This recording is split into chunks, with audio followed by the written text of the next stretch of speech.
तो रजत की बहुत बात हो गई, विवियन की भी बहुत बात हो गई, अविनाश की भी बहुत बात हो गई। तो आज बात करते हैं हम लोग दिग्विजय राठी के बारे में। भाई साहब ये तो टारगेट बना के आए हैं कि विवियन के साथ इनको पंगा लेना ही लेना है, मतलब विवियन ही इनका मेन टारगेट है। और ऐसा इसलिए कि इन भाई साहब को चाहिए फुटेज। दिग्विजय राठी ने क्या क्या है, अब तक 2 शोज किए हैं, 2 शोज दिग्विजय राठी ने किए हैं। पहले शो का नाम है MTV रोडीज। ये जो बंदा है वो हो गया था एलिमिनेट बीच राउंड में हो गया था, मतलब ये जीता नहीं था MTV रोडीज को, ठीक है।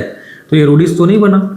अब इनका एक और शो आता है स्प्लिट विला। इसमें क्या होता है कि जो कशिश होती है इनकी पार्टनर होती है और कशिश जो है वो रुपया लेकर चली जाती है, मतलब फिनाले ये लोग जाते नहीं है। भाग्यवश ये लोग फिनाले जाते नहीं है क्योंकि कशिश ने मनी चूज करती है, इस कारण ये लोग फाइनल से पहले ही आउट हो जाते हैं। अगर फाइनल में जाते तो इस बात की भी गारंटी नहीं थी कि दिग्विजय जीतता, लेकिन फिर भी फाइनल में जाता तो एक चांस रहता जीतने का। चलो ठीक है, तो दोनों शो में फिलहाल तो नाकामयाब ही रहे दिग्विजय राठी। तो अब बिग बॉस के शो में आए हैं और उनका मकसद यही है कि उनको जीतना है शो, और जीतने से ज्यादा मुझे लगता है कि पहले इस घर में टिकना कैसे है ये बात दिग्विजय राठी अच्छे से जानता है। क्योंकि जिस तरह से विवियन को टारगेट करते हुए जब उनकी घर में एंट्री हुई, उससे यही लगता है कि भाई फुटेज तो चाहिए इसको, क्योंकि वैसे 2 शो से लोग तो ज्यादा जानेंगे नहीं इनको। क्योंकि आप लोग ही बताओ, आप में से कितने लोग MTV रोडीज और स्प्लिट विला देखते हैं? सारे लोग तो नहीं देखते होंगे, क्योंकि बिग बॉस के जो प्रशंसक है वो बिग बॉस को ही ज्यादा पसंद करते हैं। भाई इस तरह के शो को बहुत कम लोग देखते हैं, जैसे कई लोग तो अभी खतरों के खिलाड़ी भी नहीं देखे होंगे, इसलिए करण को ज्यादा जानते भी नहीं है। करण की इसलिए फैन फॉलोइंग जो है बिग बॉस में उतनी नहीं बन पा रही है। अगर खतरों के खिलाड़ी जिसने देखा होगा वो करणवीर को मानेगा, भाई एक बहुत जबरदस्त प्लेयर था करणवीर करके। तो उसी तरह हम लोगों ने स्प्लिट विला देखा नहीं है, रोडीज देखा नहीं, तो हम लोग दिग्विजय से कुछ खास हम लोग उनको जानते नहीं है, ठीक है। तो दिग्विजय को ये बात समझ में आ गई है कि भाई 2 शो करने के बाद मेरा ऐसा नहीं है चांस कि मैं यहाँ पर ट्रॉफी जीत पाऊँ।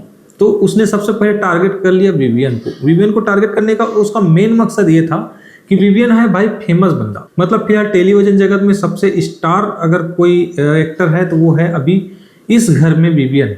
और विवियन अगर फेमस है तो उनके ऑडियंस भी बहुत ज़्यादा है, फैन फॉलोइंग भी बहुत ज़्यादा है। तो अगर उन पे टारगेट किया जाए तो जल्दी से हाईलाइट कौन होगा?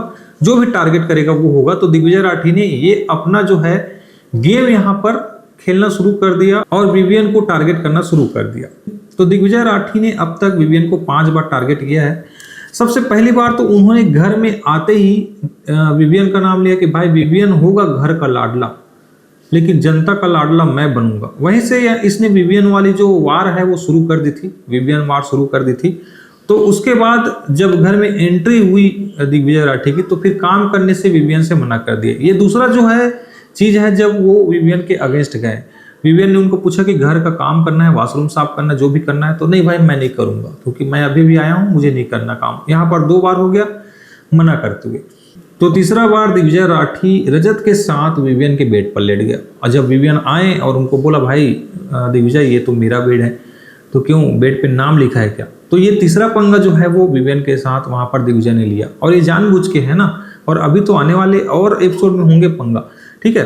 तो अब आते हैं चौथे पंगे पर। तो चौथा पंगा जो हुआ है वो रजत और अविनाश की लड़ाई के दरमियान हुआ। जब उस टाइम रजत और अविनाश लड़ रहे थे, उसी टाइम शायद धक्के से विवियन का हाथ जो है वो लग गया था दिग्विजय राठी को, ठीक है। तो दिग्विजय राठी ने सीधा डायरेक्ट बोला विवियन को टारगेट करते हुए कि भाई ये पहली बार है ना, पहली बार में मैं कुछ नहीं बोल रहा हूँ, आपने जो टच किया मुझे ना, मुझे बिल्कुल दोबारा नहीं करना, बिल्कुल मुझे अच्छा नहीं लगता। विवियन ने भी कहा भाई, तो विवियन ने कहा भाई जब मुझे तुम धक्का देते हुए निकल रहे थे ना, तो मैंने तुम्हें रोकने के लिए ऐसा कॉलर पकड़ा, और ये दोनों साइड से होना चाहिए कि तुम भी मुझे हाथ मत लगाओ और मैं भी तुमको हाथ नहीं लगाऊंगा। तो ये चौथा बार है जब दिग्विजय ने विवियन पर टारगेट किया, ठीक है।